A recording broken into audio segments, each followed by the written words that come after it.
They called her the dry stalk. The woman whose womb was as silent as a grave, but in the heart of the forbidden Igbo forest. Great is sealed, child. Ledge. The forest gave her a daughter of incomparable beauty. Must you be in a world where a single smile can topple a kingdom and a laugh can turn a home to dust? How long can a mother keep her child in the shadows?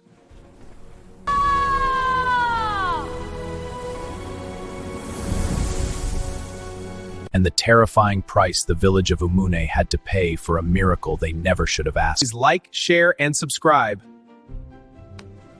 In the heart of an ancient Igbo village, where the scent of roasting yam mingled with the damp aroma of the rainforest, lived Sarah. For 10 years, she had walked the dusty paths to the local stream, her head bowed under the heavy weight of empty arms. While other women carried plump infants on their backs, wrapped in vibrant Ankara cloths, Sarah carried only the stinging insults of her peers. A dry stalk in a fertile field, they would hiss at the village market. Even her husband's family had begun to whisper about a second wife, their voices rising like smoke from a cooking fire, stinging her eyes and soul. Sarah's world was a silent house, devoid of the pitter-patter of tiny feet, until the day her grief drove her past the forbidden shrines and deep into the shadows of the great forest. There stood the great Irako, a tree so ancient that its roots were said to be the veins of the earth itself. Sarah collapsed against its gnarled bark, her tears watering the soil as she begged the spirits for a single child to take away her shame. The wind suddenly died, and the forest grew unnaturally still. From the hollow of the trunk, a voice like grinding stones vibrated through her chest. The spirit of the Irako offered a deal. Sarah would be blessed with a daughter of incomparable beauty, a child who would bring her the status she craved. However, the gift came with a permanent, indestructible condition: the child must never know joy. The Irako warned that the girl's happiness was a physical weapon. For every laugh that escaped her lips, a home in the village would crumble into dust. Driven by a decade of desperation, Sarah agreed, her heart blinded by the promise of a miracle. The arrival of the baby, whom Sarah named Angel, was a spectacle that silenced every wagging tongue in the village. She was a child of haunting, ethereal beauty, with skin as polished as dark mahogany and eyes that held the depth of a midnight forest. The village elders whispered that she looked less like a human and more like a carved deity brought to life.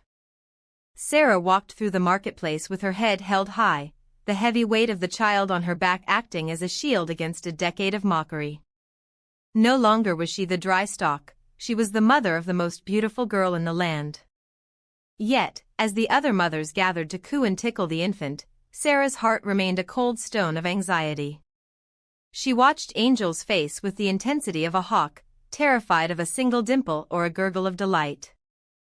As Angel grew into a toddler, the village began to notice the strange, heavy atmosphere that followed her. While other children chased chickens and shrieked with laughter under the midday sun, Angel sat in the red dust, her face a mask of tragic stillness. She never smiled at the colorful butterflies that landed on her shoulder, nor did she giggle when the village dogs licked her hands. Sarah was a relentless warden of her daughter's emotions, whisking her away from festivals and silencing any auntie who tried to make the child play. The villagers began to whisper again, but this time it wasn't about Sarah's barrenness, it was about the stone child who seemed to carry the sorrow of the ancestors in her tiny chest. Sarah knew the truth, she was protecting their homes, but in doing so, she was starving her daughter's soul in the shadows of the great Irako. By the time Angel turned 7, she was a haunting figure in the village of Umunne. Her beauty had matured into something ethereal, yet her face remained as still as a deep, dark pool in the heart of the forest. The villagers, once curious, now avoided her, sensing the unnatural weight she carried. Sarah, now a woman of status but no peace, lived in a constant state of vigil. She removed every colorful bird, every sweet fruit, and every playful puppy from Angel's sight.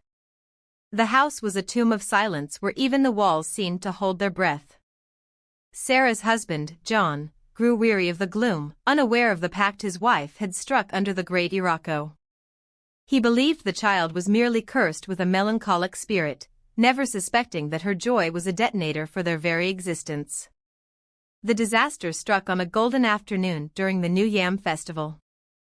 A traveling masquerade, vibrant in its feathered costume and rhythmic dancing, paraded past their compound. A small, stray monkey, dressed in a tiny waistcoat, escaped its handler and performed a series of clumsy, hilarious somersaults right at Angel's feet. For a fleeting, cursed second, the girl's ironclad restraint snapped. A bell-like giggle, pure and crystalline, erupted from her throat, the first sound of true happiness she had ever made. Instantly, the ground groaned with a prehistoric hunger.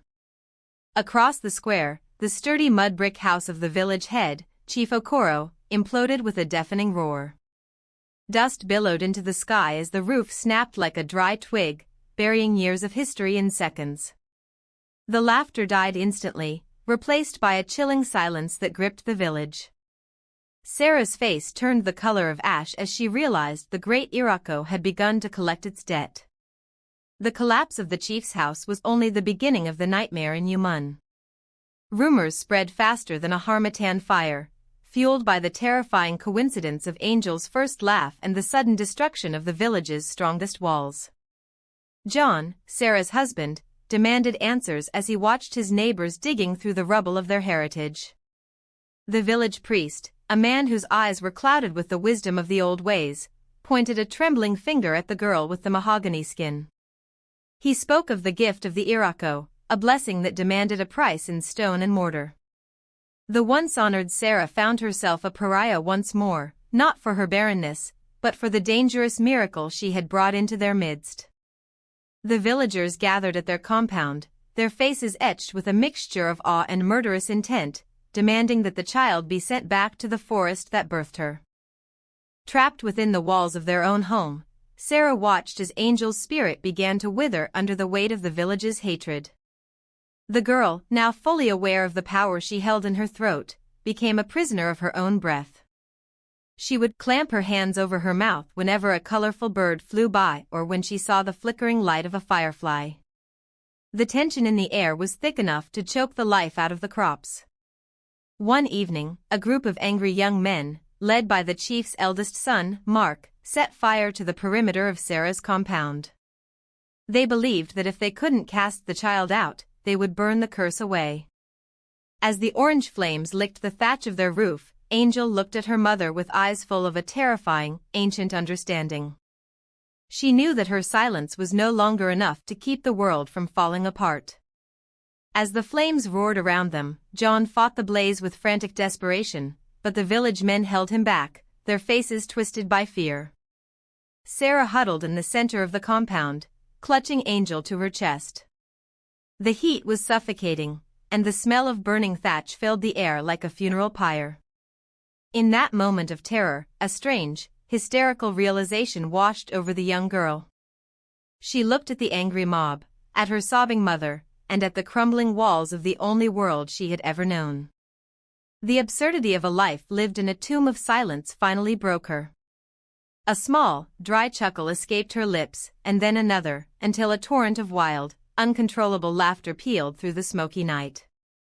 It was the sound of a soul finally setting itself free, a melody of joy that should have been beautiful but was instead a herald of doom. The earth did not just tremble this time, it roared. With every peal of Angel's laughter, the houses of Umunne snapped like dry biscuits. The great hall collapsed, the marketplace stalls flattened, and the very ground beneath the rioting men split open. The villagers fled in terror as the great Irako across the clearing began to move, its massive roots surfacing like giant serpents to reclaim the land. Sarah reached out to grab her daughter, but Angel's body began to turn into shimmering green light. The condition was absolute: the forest gave and the forest took away. As the last house in the village turned to dust, Angel vanished into the shadows of the trees, her laughter echoing long after she was gone. Sarah was left standing alone in a wasteland of red earth, finally a mother, but with nothing left to call a home. The great Irako stood silent once more, its branches heavier, its roots deeper, and its secret buried in the heart of a mother who had traded a village for a smile.